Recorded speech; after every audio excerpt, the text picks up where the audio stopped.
यं ब्रह्म वेदान्तविदो वदन्ति परमं प्रधानं पुरुषं तथान्य विश्वोद्गते कारणीमेश्वरं वा तस्मै नमो विघ्नविनाशिनाय। गुरुब्रह्मा गुरुविष्णु गुरुदेव महेश गुरुदेव परं ब्रह्म तस्मै श्रीगुरुवे नमः। या कुन्देन्दुतुषारहारधवला या शुभ्रवस्त्रावृता या वीणावरदण्डमण्डितकरा या श्वेतपद्मासना या ब्रह्मयच्युतशङ्करप्रभृतिभिर्देवैः सदा वन्दिता सा मां पातु सरस्वती भगवती निशेषजाड्यापहा। सच्चिदानन्दरूपाय विश्वोत्पत्त्यादिहेतवे तापत्रयविनाशाय कृष्णाय वयं नमः। श्री कृष्णाय वयं नमः। बोलो सच्चिदानंद भगवान की जय। आज रविवार कृष्ण कार्तिक महीना कृष्ण पक्ष त्रयोदशी तिथि विक्रमी संवत 2079 सन ईस्वी 2022 अंग्रेजी तारीख 23 अक्टूबर कार्तिक प्रविष्टा 7। आज त्रयोदशी तिथि सायंकाल 6 बजे तक रहेगी। त्रयोदशी तिथि को जो भी प्राणी अपने घर को अच्छी तरह से सजाते हैं, सजाना शुरू करते हैं और अपने घर में कोई नई वस्तु लेकर के आते हैं। मान्यताओं के अनुसार आज के दिन भगवती माँ लक्ष्मी और धन के देवता कुबेर प्रत्येक वस्तु में वास करते हैं और आज के दिन जो भी सुंदर शुभ वस्तुएं हैं उनको घर में लाने से कुबेर और लक्ष्मी जी सदा जीव के ऊपर प्रसन्न रहते हैं। आज के दिन गणेश जी, लक्ष्मी जी और कुबेर जी का पूजन करना चाहिए और कोई ना कोई नई वस्तु बाजार से वो अवश्य लेकर के आनी चाहिए। कोई नया बर्तन लाना हो, नया वस्त्र लाना हो या चांदी सोने के कोई जेवर सिक्के ये चीज़ खरीदनी हो तो बहुत ज़्यादा लाभदायक है। तो ऐसी मान्यता है कि जो आज के दिन घर में शुभ सुंदर कल्याणकारी मांगलिक वस्तुएं लेकर के आते हैं तो सारा साल उनके घर में शुभ समाचार आते हैं, शुभ वस्तुएं उनके घर में आती रहती हैं और भगवान की कृपा उनके ऊपर बनी रहती है। और सायंकाल से दीपदान, जैसे कल बताया गया था कि यमराज जी को प्रसन्न करने के लिए 5 दिन लगातार दीपक जलाया जाता है। अपने छत के ऊपर की जो दीवार है, अपने मकान के ऊपर की जो दीवार है या छत के ऊपर रख करके दीपक दक्षिण की ओर इसका मुख करना चाहिए। और कल आज धनवंतरी त्रयोदशी भी है, धनवंतरी जयंती है। धनवंतरी भगवान जब समुद्र मंथन हुआ था उस समय प्रकट हुए थे और आज के दिन वैद्य लोग, डॉक्टर लोग उनका पूजन, उनकी आरती वंदन करते हैं। और जो सामान्य जन धनवंतरी जी महाराज का पूजन अर्चन वंदन करते हैं क्योंकि धनवंतरी जी नारायण स्वरूप ही हैं, नारायण जी का ही वो अंश अवतार हैं। इनकी पूजा करने से घर में रोग शोक इत्यादि की शांति रहती है, रोग शोक इत्यादि के जीव को परेशान नहीं करते हैं। और कल रविवार को सोमवार को 14 तिथि है। 14 तिथि को जो भी पूजन, दीपावली पूजन और कोई अन्य पितरों से संबंधित कार्य, भगवती लक्ष्मी का पूजन, कई श्रद्धालु भक्त लोग अपनी अपनी कुल देवियों का, कुल देवताओं का पूजन करते हैं।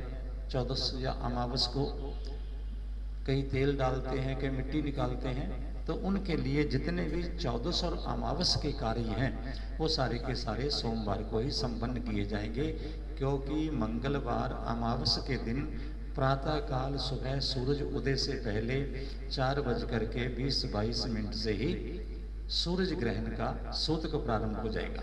जो सायंकाल सूरज ग्रहण की समाप्ति तक 5:45 के लगभग तक वो रहेगा। मंदिर के कवाड़ बंद रहेंगे और देवताओं की मूर्तियां, इनके सामने पर्दा कर दिया जाएगा।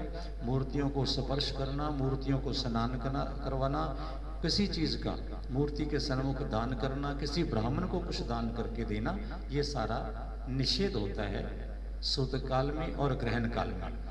तो इसलिए जितने भी कार्य हैं मावस के 14वें के, वो सोमवार 24 तारीख को ही संपन्न किए जाएंगे। बोलो सच्चिदानंद भगवान की जय।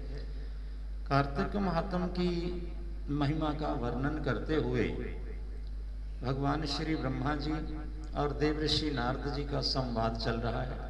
नारद जी महाराज ने भगवान ब्रह्मा जी से पूछा कि हे पितामह, ऐ ब्रह्मा जी, आप कृपा करके कार्तिक महीने की विधि को सुना रहे हैं, बता रहे हैं, और यह बताएं कि भगवान कृष्ण जी के साथ राधा रानी का पूजन क्यों होता है, क्या कारण है इसका।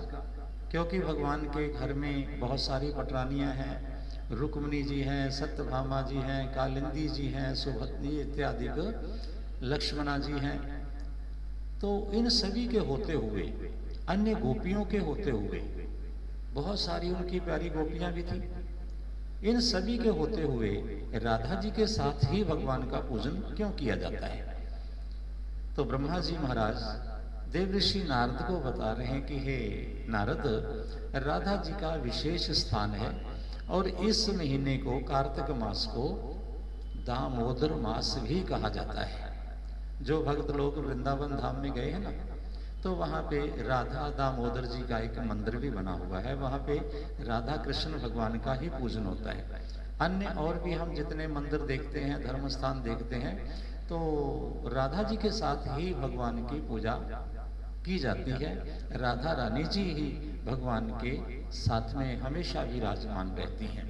तो कार्तिक महीने का नाम भी विशेष रूप से राधा दामोदर मास ही कहा गया है। राधा भगवान को इतनी ज्यादा प्यारी किस कारण हुई, किस लिए हुई और कब हुई, इसके प्रसंग की कथा ब्रह्मा जी महाराज ने देवऋषि नारद जी को और सूत जी महाराज ने ऋषियों को सुनाई। ऋषियों ने बताया कि ऋषियों को बताया सूत जी ने कि हे ऋषियों, पहले समय में प्राचीन बरही नाम के एक राजा हुए। पांचाल देश में वो रहने वाले थे। वहां पे उनका साम्राज्य था, वहां पे वो राज करते थे। बहुत सारी उनकी प्रजा सुखी थी, बहुत सारे लोग भगत थे, बहुत सारे लोग भगवान की वंदन पूजन किया करते थे। कुल मिलाकर के राजा का जितना भी राज था, वो सारे का सारा भगवान की आराधना किया करता था। और सभी लोग बड़े प्रेम भाव से एक दूसरे के साथ रहा करते थे। तो सभी लोग धार्मिक समारोह, धार्मिक समागम, इनको बड़ी श्रद्धा भावना से संपन्न किया करते थे। तो उस राजा के नगर में एक बहुत ही सुंदर राजा ने भगवान जी का मंदिर बनवाया। विष्णु भगवान जी का, नारायण जी का मंदिर इतना सुंदर बनाया कि जिसकी तुलना किसी के साथ भी नहीं की जा सकती। और जो भगवान की उसमें मूर्ति विराजमान थी, वो तो मानो कि साक्षात ऐसे था जैसे नारायण प्रभु स्वयं अंदर विराजमान हुआ। साक्षात जैसे मूर्ति होती है, तो मूर्ति को देख करके ये नहीं लगता था कि ये कोई मूर्ति है, साक्षात नारायण भगवान ही उसमें सभी प्राणियों को नजर आते थे। तो कार्तिक महीने में वहां पे बहुत बड़ा एक आयोजन किया जाता था। कार्तिक का सारा महीना वहां पे एक मेले की भांति मनाया जाता था। एक मेले की भांति वहां पे सारे कार्य होते थे। दूर दूर से लोग वहां पे आकर के रहा करते थे और वहां पे स्नान, दान, पूजा पाठ, हवन, यज्ञ, कथा, सत्संग, कीर्तन, ये सभी लोग मिल करके करते थे। तो वहां पे एक नियम क्या था कि सभी लोग दिन में भगवान का कथा वगैरह, संकीर्तन वगैरह, प्रभु की भक्ति, हवन, यज्ञ, बेसहारा लोगों की सेवा, दीन दुखियों का दुख दूर करने का प्रयास करना, उनको कुछ दान करके देना, लाचार लोगों की सेवा करना, ये उनका सभी का कर्तव्य होता था। एक महीना भर ऐसे ही चलता था। तो रात्रि का जब समय आता था तो भगवान की आरती पूजा की जाती। आरती के उपरांत वहाँ पे संकीर्तन का आयोजन किया जाता था। सभी लोग मिल करके भगवान का संकीर्तन करते थे और भगवान का कीर्तन करते करते लोग नाचते नाचते अपने आप को भूल जाते थे। और उसी ही नृत्य में उसी ही नगर की एक कन्या जिसका नाम था चंद्रकीर्ति, चंद्रकीर्ति भी वहां पे आकर के साधारण भक्तों की तरह भगवान का पूजन करके भगवान के सन्मुख नृत्य किया करती थी। और नृत्य करते करते करते करते इतना सुंदर भाव उसके मन में पैदा होता कि भगवान जैसे उसके ऊपर सबसे ज्यादा कृपा कर रहे हैं ऐसा उसको भी महसूस होता था। और सभी लोग उसका नृत्य देखने के लिए खड़े हो जाते थे, अपना आप भूल जाते थे। भगवान के साथ उसकी लगन, उसकी भावना, उसकी श्रद्धा को देख करके सभी लोग उसका बड़ा सम्मान करते थे और बड़े प्रेम से उस लड़की का भी सभी लोग सम्मान किया करते थे और उसको भगवान की परम भक्त मान करके सभी लोग उसको नमन करते थे। ऐसे करते करते करते करते बहुत सारा समय व्यतीत हो गया और वो भी नृत्य करके भगवान को प्रसन्न करने का यत्न करती थी, क्योंकि ग्रंथों में कार्तिक महीने के लिए कहा गया है, जैसे पहले की कथा में भी आ चुका कि भगवान के सन्मुख नाचना, भगवान के भजन गाना, नृत्य करना, भगवान की कथा, भगवान की स्तुति, भगवान की वंदना, ये सारी चीजें भगवान को प्रसन्न करने वाली हैं। तो ऐसे ही एक बार कार्तिक का महीना जब चल रहा था ये सारा समागम, तो वो लड़की भी वहां पे नाचते नाचते नाचते नाचते भगवान के सन्मुख समर्पित हो गई। और एक बार जब उसने भगवान की मूर्ति को देख लिया, भगवान की मूर्ति के दर्शन किए और उसको बड़ा आनंद प्राप्त हुआ। सूत जी कह रहे हैं कि ऋषियों, आपने उसने स्वरूप को जब देखा तो उसके मन में ऐसी भावना आ गई कि देखो मेरा स्वरूप, मेरा शरीर भगवान ने कितना सुंदर बनाया है और यह जो मेरा शरीर है इसमें भगवान ने इतनी सुंदरता पैदा की है, तो ये मैं भगवान के ही समर्पित करूंगी। किसी मनुष्य के साथ मैं विवाह नहीं करूंगी, किसी प्रकार के मैं बंधन में नहीं बंधूंगी। इस शरीर से मैं भगवान की ही सेवा, भगवान का भजन, भगवान का कीर्तन, भगवान की कथाएं करते हुए, सुनते हुए अपना सारे का सारा जीवन व्यतीत कर दूंगी। किसी पुरुष को मैं पति रूप में स्वीकार नहीं करूंगी। ऐसा उसने मन में अपने भाव ये रख लिया। ऐसी भावना अपने मन में रख करके वो नित्य प्रति भगवान का ऐसे वो भजन करते करते ब्रह्मचारी, आजीवन ब्रह्मचारी। ब्रह्मचर्य के दो मतलब होते हैं, अन्य कई मतलब हैं, लेकिन मुख्य रूप से दो मतलब हैं, दो उसके अर्थ हैं। एक तो है कि आजीवन अविवाहित रहना और संतान उत्पत्ति की या विवाहिक जीवन की आपने जो मर्यादा उनको त्याग देना, ना तो विवाह करना ना संतान उत्पन्न करनी, ये एक ब्रह्मचर्य है। और दूसरा ब्रह्मचर्य का अर्थ है कि ब्रह्म, ब्रह्म मतलब परमात्मा, परमात्मा की ओर चलना, इसको भी ब्रह्मचर्य कहते हैं। तो उसने दोनों तरह के ही ब्रह्मचर्यों का पालन किया। उसने कहा एक तो मैं शादी नहीं करूंगी और दूसरा मैं भगवान की ओर ही अपने कदम बढ़ाऊंगी।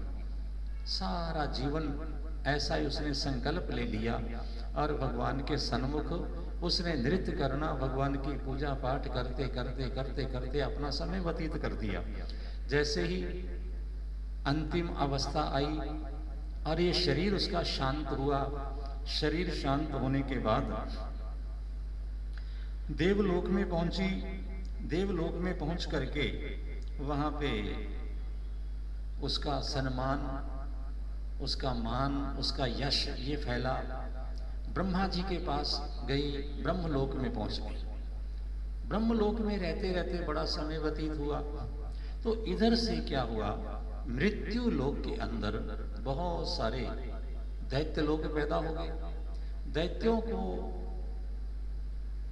सभी ऋषि मुनि देख करके बड़े दुखी हुए कि ये दैत्य लोग हमें ढंग से ना तो कोई धर्म कर्म का कार्य करने देते हैं, ना हमें मर्यादाओं की पालना करने देते हैं। तो ऋषियों ने भगवान श्री नारायण जी से प्रार्थना की कि प्रभु आप इस पृथ्वी के ऊपर आकर के ऋषि मुनियों का दुख दूर करें। तो भगवान नारायण जी ने देवताओं की, ऋषियों की प्रार्थना को सुना, भक्तों की प्रार्थना को सुना। विप्रधेनु सुर संत हित लीन मनुज अवतार। तो प्रभु ने उस समय यहाँ पे इस पृथ्वी के ऊपर राजा दशरथ के घर में राम अवतार लिया। राम अवतार जब हुआ प्रभु का, तो उन्होंने एक ही पत्नी व्रत ले रखा था कि मैं दूसरी शादी नहीं करूंगा। ये सारे का सारा जीवन भगवान जी ने व्यतीत किया। उसके बाद प्रभु अपने धाम को चले गए, पृथ्वी का बोझ उतार करके। और पुनः जब पृथ्वी के ऊपर बहुत सारे अत्याचार बढ़े, तो पृथ्वी के लोग त्राही त्राही करने लगे। फिर ऋषि मुनि महात्मा, यहाँ तक कि पृथ्वी भी गौ का रूप धारण करके भगवान ब्रह्मा जी के पास गई। शंकर भगवान से प्रार्थना की कि प्रभु मेरे दुखों को, मेरे कष्टों को दूर कीजिए। तो सभी देवताओं ने मिल करके भगवान नारायण जी से प्रार्थना की, प्रभु आप इस पृथ्वी के बोझ को दूर कीजिए। और उस समय प्रभु ने सभी देवताओं से कहा कि आप ब्रज भूमि में जाकर के अपना अपना अंश अवतार लें और वहां पे मैं अवतार लेकर के आऊंगा। तो उस समय सभी देवता लोग यहाँ पे आए। तो भगवान जी ने कृष्ण अवतार लिया। और जैसे भगवान जी ने कृष्ण अवतार लिया, तो उस समय जो पिछले जन्म में धर्म कीर्ति नाम की लड़की थी, जिसने चंद्र कीर्ति नाम की जो लड़की, जिसने सारा जीवन भगवान का भजन करते हुए व्यतीत किया था, वो भी ब्रह्मा जी के पास पहुंची। ब्रह्मा जी से निवेदन किया कि प्रभु आप अगर मेरे ऊपर प्रसन्न हैं, और मैं भी चाहती हूँ कि मैं भगवान जी के साथ वहां पे जाकर के नृत्य करूं, भगवान जी को अपना पति रूप में प्राप्त करूं। तो ब्रह्मा जी ने कहा कि देवी, तूने जो एकादशी का व्रत किया है, जो भगवान के सामने दीप दान किया है, और भगवान के सामने जो नृत्य किया है, कार्तिक महीने का स्नान किया है, इस सभी चीजों के प्रभाव से, इन सभी चीजों के प्रभाव से तुझे भगवान बहुत ही ज्यादा पसंद करेंगे, तुम्हें भगवान अति स्नेह, अति प्रेम करेंगे। और तुम भी जाओ वहां पे अपना अवतार धारण करो। तो कार्तिक महीने के व्रत की वजह से, एकादशी के व्रत की वजह से, भगवान की कथा कीर्तन, कार्तिक स्नान के कारण उस चंद्र कीर्ति को यहाँ पे राधा रानी के रूप में प्रकट होने का सुअवसर प्राप्त हुआ।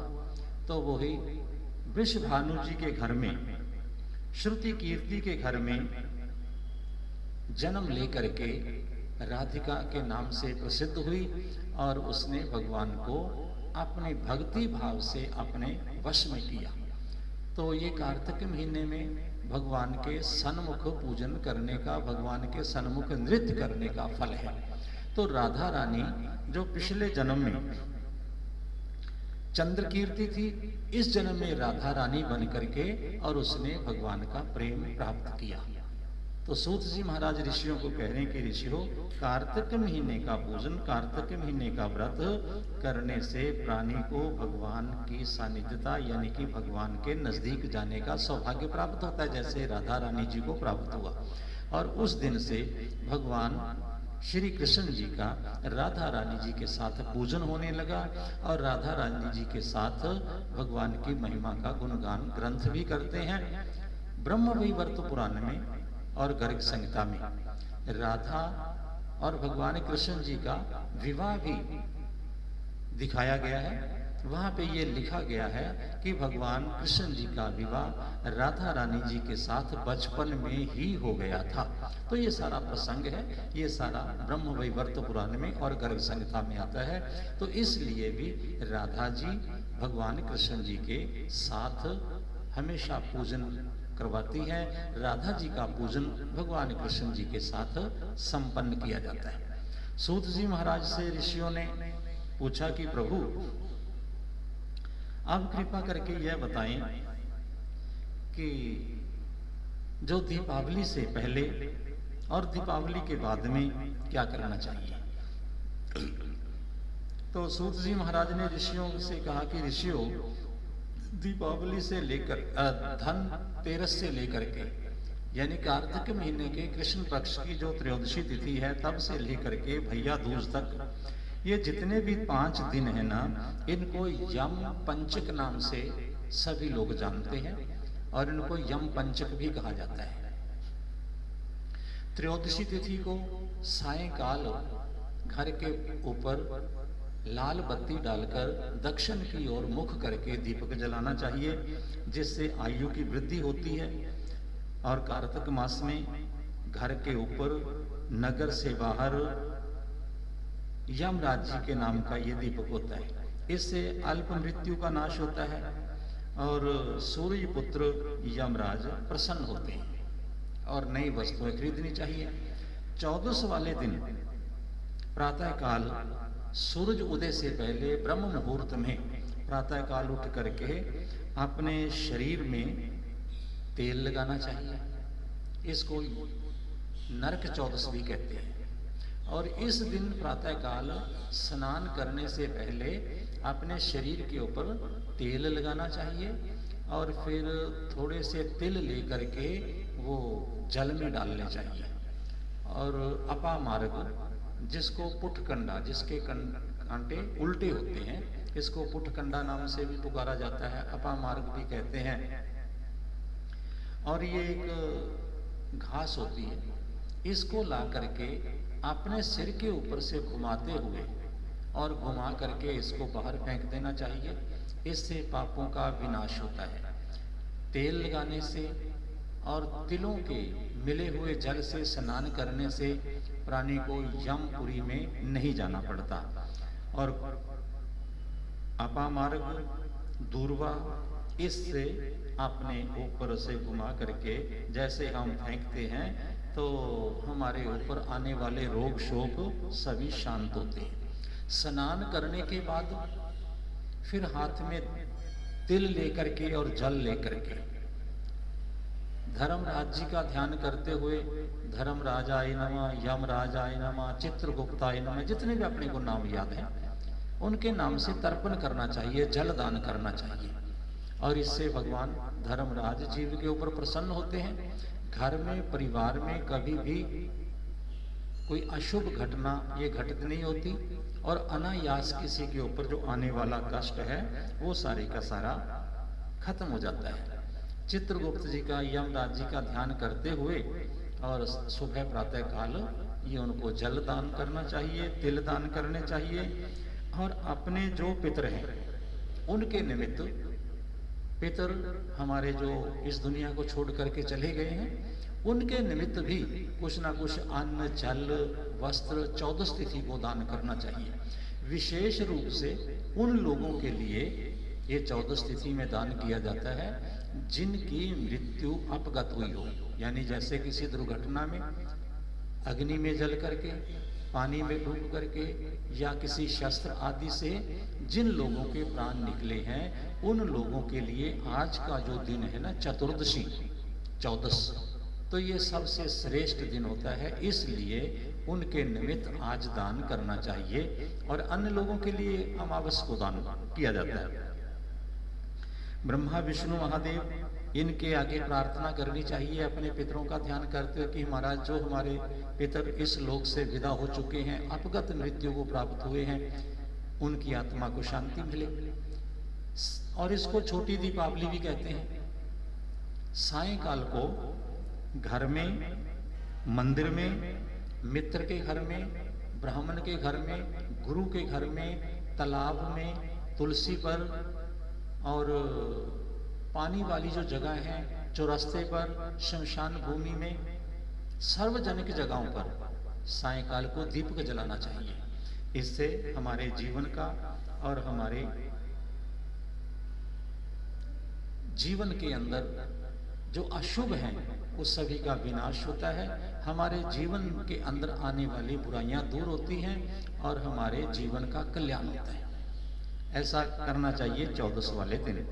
और अमावस वाले दिन प्रातः काल सुबह उठ करके फिर अपने स्नान वगैरह करके अपने पूर्वजों का ध्यान करते हुए पूर्वजों के निमित्त, पितरों के निमित्त फिर अन्न वगैरह का दान करना, वस्त्रों का दान करना, ये चाहिए। और ऐसे ही सायंकाल को फिर चौरस्ते पर, शमशान में, खेत में और अपने मकान पे, दुकान पर, पीपल पर, त्रिवेणी के ऊपर, आंवले के ऊपर, तुलसी के ऊपर, जहाँ पे जगह बनी हो वहाँ पे फिर दीपदान करना चाहिए। और सारी रात भगवती का कीर्तन करते हुए, महालक्ष्मी जी का ध्यान करते हुए लक्ष्मी जी का पूजन करना चाहिए। दीपावली वाले दिन सायंकाल सुबह से लेकर के ही ये पूजन किया जा सकता है। और सारा दिन भगवती का पूजन करते हुए, रात को खुशी मनाते हुए, नए वस्त्र वगैरह धारण करके दिन में और भगवती का आवाहन, पूजन, वंदन आदि करना चाहिए। रात्रि को भगवती की आरती उतारनी चाहिए। और अगले दिन, एकम वाले दिन, सारे घर का जो कूड़ा करकट है उसको इकट्ठा करके बाहर फेंक देना चाहिए। और ऐसा भाव रखना चाहिए कि हमारे घर के अंदर भगवती लक्ष्मी जी का प्रवेश हुआ है। जो हमने पूजा की है उस पूजा को देख करके माँ लक्ष्मी जी प्रसन्न हुई हैं और हमारे घर में निवास करने के लिए माँ लक्ष्मी जी आ गई हैं। जो घर का कूड़ा कचरा जो भी कुछ है उस सभी को बाहर निकाल देना चाहिए। और भाव क्या लेना चाहिए कि हमारे घर के अंदर जो दरिद्रता, हमारे घर के अंदर जो रोग, हमारे घर के अंदर जो शोक, हमारे घर के अंदर जो कमियां हैं वो सारी की सारी हमारे घर से बाहर चली गई हैं। तो उसको बाहर रख देना चाहिए, वहां पे दीपक जला देना चाहिए। ऐसा करने से साल भर में भगवती की कृपा ये बनी रहती है। और फिर उसी दिन अन्नकूट ये बना करके भगवान को भोग लगाना चाहिए। तरह तरह के पकवान बना करके तरह तरह से भगवान की पूजा करते हुए और अन्नकूट का, गोवर्धन महाराज का ये पूजन करना चाहिए। और इससे आयु की, धन की, यश की, कीर्ति की, सभी चीजों की वृद्धि होती है। और भैया दूज तक ये सारा समागम करना चाहिए। जब आ जाए दूज तिथि तो उस दिन बहन को चाहिए कि अपने भाई की लंबी आयु के लिए चिरंजीवियों का पूजन करे, भगवान का ध्यान करे। इस दिन यमराज जी और भगवती यमुना, ये दोनों भाई बहन हैं, सूरज के ये पुत्र और पुत्री हैं, ये दोनों मिलते हैं। और इनका पूजन करने से आयु की वृद्धि होती है। जो बहन अपने भाई के मस्तक के ऊपर तिलक लगाती है, 8 चिरंजीवी हैं उनका ध्यान करती है, तो भाई के ऊपर आने वाले जितने भी कष्ट हैं वो सारे के सारे दूर हो जाते हैं। और भैया दूज तक जो दीपक है त्रयोदशी से लेकर के अपने दूज तक ये जलाना चाहिए, 5 दिन सायंकाल दक्षिण दिशा की तरफ मुंह करके। तो ये 5 दिन का कृत्य है, 5 दिन के ये कार्य हैं। तो इस बार अमावस के दिन सूरज ग्रहण पड़ रहा है 25 तारीख को, इसलिए 14 और अमावस के जो भी कार्यक्रम हैं, जो पूजा पाठ हैं, वो सारे 14 को ही किए जाएंगे। 14 को ही दीपावली पूजा की जाएगी और 14 को ही सारी अमावस का जो कर्म है वो भी किया जाएगा। अमावस वाले दिन सुबह से सायंकाल तक मंदिरों के कवाड़ बंद रहेंगे, मंदिरों की मूर्तियां ढकी रहेंगी, उनका पूजन, वंदन, अभिषेक ये सब चीजें नहीं हो पाएंगी। तो बाकी सामान्य रूप से अपना कर्म करते हुए ग्रहण में भगवान का चिंतन, भगवान का ध्यान करते हुए और चलते फिरते प्रभु का सिमरन करते हुए रहें, ताकि अपने घर में सुख शांति बनी रहे। बोलो सच्चिदानंद भगवान की।